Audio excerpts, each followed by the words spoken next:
Did Megzy break Disney's rules during her visit with Lilibet and Archie? I think there's no better way to try to bury a tacky twerking video than the wholesome image that is Disneyland, right? Because now you're taking all of the, you're distracting from all the headlines about how low can you go.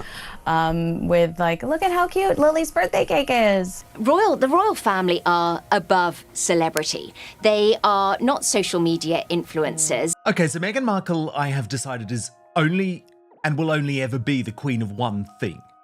It's the queen of cosplay. The queen of pretending to be Princess Diana. Because these grim new social media posts of the fake Duchess at Disneyland literally using the same poses as Diana on rides is just a step towards absolute shame.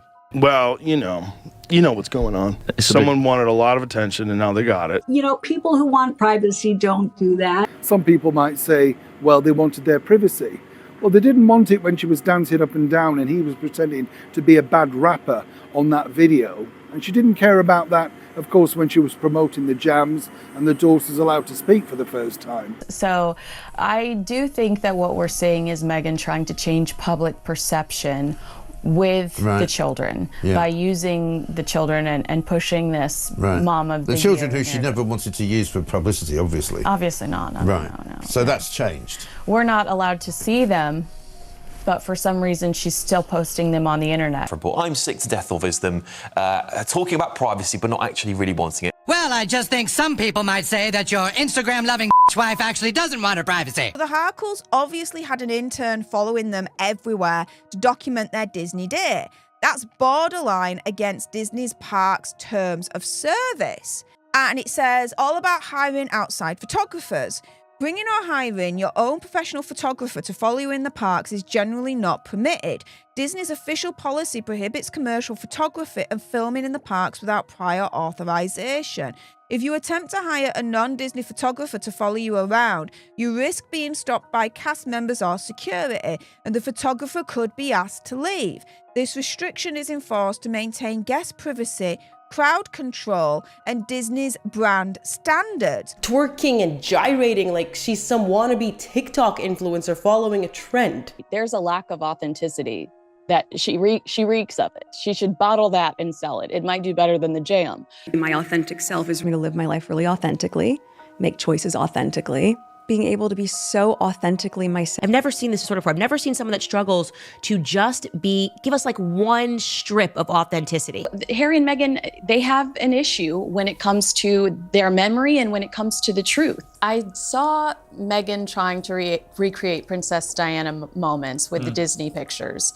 Do you ever get the sense that she's trying to do that, or do you see any of the real Diana in Meghan? God, no. Really? No. Sorry. We are uncensored, but oh my God, the idea there's any comparison between Diana, who was the biggest star in the world, probably, arguably, along with Donald Trump, the biggest star there's ever been. Let's call it what it is. Meghan is not royal. She's reality TV with a Toys R Us tiara. Class? She's out here twerking for clicks, while the royal family is literally saluting a king with cancer. She's not carrying on Diana's legacy. She's auditioning for the Real Housewives of Monteshad show. Welcome back to Tea Time with Tina. Meghan, Monetize Me Now Markle, and Prince the Gingerhead Man, Harry, managed to turn the happiest place on earth into the latest circus in their ongoing saga. Let's be honest, when you've already cashed in on Netflix deals, massive book advances, and a podcast that makes less sense than it does money, where else is there to go but Disneyland? But instead of pixie dust and magic, it was a PR ambush. Yes, but their faces were covered up. They were censored. Barely. And by the way, I have a real problem with celebrities that do that. Why? There's a few people that do that. They do endless pictures of their kids to show off their parenting skills, and they put little emojis on their faces like that's supposed to protect them. So either use your kids, use your kids or don't use them. To do this is pathetic. I feel like this picture is like the most staged of all of them. To me, this feels the most staged. Now, don't forget to like and subscribe because let's face it, I'm nothing without your support. Now back to the tea. Picture this, a spontaneous family outing for sweet Lilibet's second birthday, transformed into an all-out PR spectacle. We're talking choreographed photo ops, cameo appearances of unsuspecting park-goers' children, and candid smiles that looked anything but candid. Is there a PR stunt more transparent than planting strangers' kids in your own propaganda? We'll get to that. But first, let's dive headfirst into the amusement park PR stunt that just blew up in their polished faces. And she added on the cosplay, "Oh good God, don't tell me it's not intentional." Diana's face on a ride at a theme park with Harry and William, and then Meghan's face on a ride with Harry at Disney. She is insane. Her obsession with trying to be seen as Diana is honestly twisted. How many times does she practice? It starts with the Horseshoe Arch at Main Street, USA, where the Sussexes rolled in, strollers in tow, under the guise of off-the-books family time. Eyewitnesses report that the moment they set foot on the pavement, a small army of staffers, complete with earpieces and walkie-talkies, sprang into action. Passers-by were instructed to clear a path. Photo crews discreetly arranged themselves at precise vantage points. Every nod, every grin, every peekaboo with baby Archie and Lilibet was timed to perfection. And for what?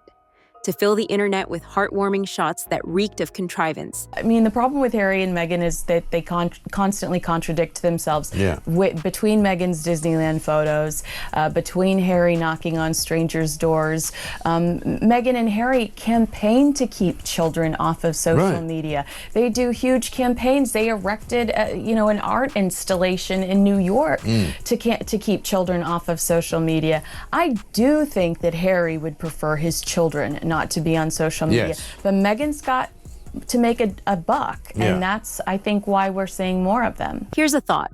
If genuine family fun requires a flash mob of PR operatives, is it truly fun? Or is it just another episode in the Sussex saga? Because when your happiness is engineered to the millisecond, it stops being authentic. And authenticity, or the illusion of it, is the one currency the royals still haven't learned how to counterfeit convincingly. My authentic self is going to live my life really authentically, make choices authentically, being able to be so authentically myself. There's something we can tell when something is authentic. That's just something that innately we do well as humans. We can't necessarily explain why, but we can look at it and go, there's something wrong about this. And that's what so much of what we see is it looks like it's a performance. It looks like it's something that's meant to be seen by other people. So that's very much how I see so much of what we see of them, is that even if it looks like it's supposed to be an intimate moment or something that's caught on camera, it's all set up, it's all prepared, and that's how it feels. I've never seen this sort of before. I've never seen someone that struggles to just give us like one strip of authenticity. Imagine rolling up to Disneyland with two tiny royals, Archie and Lilibet. Sounds innocent, right? Wrong. Behind the top-down picture-perfect veneer lay a playbook of PR tactics that would make Machiavelli proud. Sources close to the Sussex camp admit every second was orchestrated down to the angle of the sun and the choice of vitamin-rich snacks. They hired a PR photographer to snap what were touted as off-the-cuff moments, but were anything but. These images, moments of Meghan cooing at Archie, Harry pointing out princesses to Lilibet, were drip-fed to social media at 10-minute intervals. Every post was carefully captioned to maximize engagement.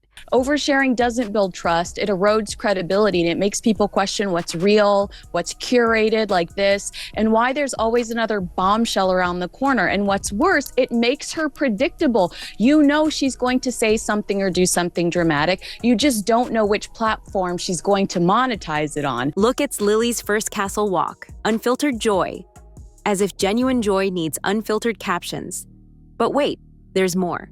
Disneyland, a place built on family memories and cheesy smiles, apparently decided enough was enough and quietly banned the Sussex clan from entering any of its parks. Now, if they didn't get permission from the House of Mouse, they broke Disney rules, and the House of Mouse will not be happy with them at all. That's right.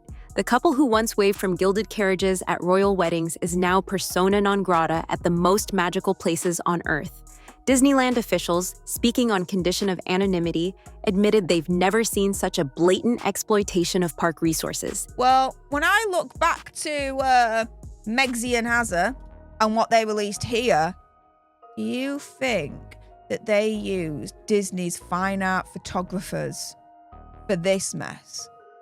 No, they didn't. They didn't at all. Not a chance. This is all very amateurish, right? to say the least. Now, why did Meghan and Harry get banned? Turns out that Disney has a long-standing policy regarding unauthorized commercial photography and branding within park grounds. This was a clear breach. And it says all about hiring outside photographers. Bringing or hiring your own professional photographer to follow you in the parks is generally not permitted. Disney's official policy prohibits commercial photography and filming in the parks without prior authorization. If you attempt to hire a non-Disney photographer to follow you around, you risk being stopped by cast members or security, and the photographer could be asked to leave. This restriction is enforced to maintain guest privacy, crowd control, and Disney's brand standard. In English, you guys turned our park into your personal movie set without a permit, without a license, and without a shred of shame. Even more ironic, Disney is known for its ruthless brand protection. They'll sue a 6-year-old for selling homemade frozen cupcakes outside the gates. Yet when these two treat Disney like their own content farm, the mouse actually says no thanks. And whoever they used, did they get Disney's permission to be able to take the pictures and then use it in this fashion? Did they? Did they just break the Disney rules during their visit with Lilibet and Archie? Has Megsy angered the House of Mouse? Let's talk about the real victims here, Archie and Lilibet, two toddlers who've already been thrust into the grimy ring of adult politics and PR warfare before they could even spell their own names. It's one thing to use your own image to drum up sympathy. It's quite another to trot out your kids as emotional shields. She's under the impression that she's Princess Diana 2.0. Yeah. And Diana was notorious for being able to control the media. And Meghan doesn't have the same power. It's almost like it's shamelessness with Meghan. Right. There's no substance. No, it's straight out there, straight on with the, and meanwhile, can I just take your credit card from you so that I can just make some money? Would you from also it? like some loose fruit spread? Yeah. Here's a video of my kid. Would you like some loose fruit spread? Actually, no. Yeah, no. Really? Meghan's tearjerker monologues on paid partnerships claim to be in the name of saving small businesses. Harry's trademark smirk while clutching Archie's hand looked like 1 part militant royal martyr, 2 parts Disney dad who just scored free churros for life. Meanwhile, Lilibet was the mascot for the whole production, complete with a designer stroller rollout and color-coordinated Mickey ear hats. You half expect a licensing deal to drop any second. We have to ask, when did childhood become a prop in the Sussex brand portfolio? And more importantly, at what point did using your kids to score media brownie points become acceptable? Newsflash, real parents, unlike PR engineers, don't exploit every giggle and cry for clout. They protect their kids, not parade them like exhibition pieces in a tabloid whisper campaign. No, so who's promoting who here? They are using their children to promote their parenting credentials. They are. Either protect their privacy, keep them out of it, or don't. And let's not ignore the backlash. Parenting experts called it emotional exploitation. Child psychologists warned that treating kids as marketing assets can lead to identity issues later on. But did that stop the Sussexes? Of course not. They're too busy riding the sympathy train to care. After all, why let ethics stand in the way of engagement metrics? But wait, aren't these the same two who lectured us on privacy? The couple who took Britain's tabloids to court over the sanctity of their own personal space. But why did they leave the country? They wanted freedom. They wanted their privacy. They wanted to be left alone. All of these things. Since then, he's carried on, suing everyone that moves, suing particularly over his personal security in the UK when he's hardly here, but to protect his family. And yet at the same time, here they are at Disneyland, putting pictures up of their kids all over social media for millions of people to look at. Again, I simply say, James, it's the hypocrisy. It's nothing else. They sued for privacy, then turned around and campaigned for every camera in sight when it suited their cause. Talk about actual malice and utter hypocrisy. The hypocrisy is beyond anything I've ever seen. He's a duplicitous, self-centered, vile, disloyal hypocrite. Again, I simply say, James, it's the hypocrisy. It's nothing else. Let's not forget their I want my privacy talks, and then launched a multi-year Netflix deal worth a reported $100 million. How ironic that the same couple preaching low-profile virtue, signaling would sign the biggest streaming contract in history. It's enough to make you wonder, were we a captive audience or just another set of puppets on their PR stage? Prince Harry is saying, give us our privacy. We're owed our privacy. Why are we seeing the inside of your hospital room then, right before your baby's born? The things Prince Harry sits on the BBC and complains about. Given that he is he's talking about himself as a major target for almost every madman on the planet. Yes. You know. And then there was the memoir, ghostwritten by an author no one's heard of, except that it sold like hotcakes on day one. Reviews ranged from inspiring to self-aggrandizing, but the sales numbers spoke louder than any critique. Because at the end of the day, transparency isn't about truth, it's about revenue. And trust us, the Sussexes are all in. But I think that it's all about spectacle. I think it's almost shameless. It's less about substance, which is what we do get from the Prince and Princess of Wales, and it's more about clickbait. With every lawsuit, every Netflix teaser, and every staged photo op, they prove one thing. Hypocrisy isn't a bug in their system. It's the whole operating system. They weaponize moral outrage when it benefits them, then spin it as betrayal when the narrative shifts. It's the PR equivalent of a double play in baseball, scoring points on both offense and defense simultaneously. So what's left after this Disneyland debacle? 2 celebrities with a taste for drama, a fired PR guru, and a lifetime ban from Disney parks. Their reputation? Let's just say it's taken a spin on the teacups of public opinion, and not the fun kind. Industry insiders whisper that A-list brands are now hesitant to partner with the Sussexes. Why shell out millions for influencer clout when those influencers can't even play nice in a family amusement park? Meanwhile, royal watchers across the pond are sharpening their pencils to rewrite the family tree, minus the Hollywood entourage. Their Netflix viewership? Trending downward after each bombshell episode failed to deliver actual bombshells. Their podcast? Sputtering at the low thousands in downloads. Their book deal? Rumored to be in renegotiation. And their social media engagement? Plummeting faster than a Disney drop tower. In short, the magic carpet has crash-landed. The golden goose yielded one too many unrealistic expectations, and now even their staunchest supporters are watching from the sidelines, popcorn in hand, wondering when the next faux pas will drop. Because at this point, their brand is less royal rebellion and more royal train wreck. And here's the moral of this twisted tale. When you manufacture your own misery and weaponize your children for sympathy, expect the world to fight back. Authenticity can't be faked, no matter how high budget your PR campaign or how many churros you buy. So let's be frank. If you find yourself in the business of perpetual self-promotion, remember the audience will see through the staged smiles, the canned laughter, and the tear-stained pleas for empathy. Because at the end of the day, you can't spread a narrative built on hypocrisy without it coming back to bite you in the royal behind.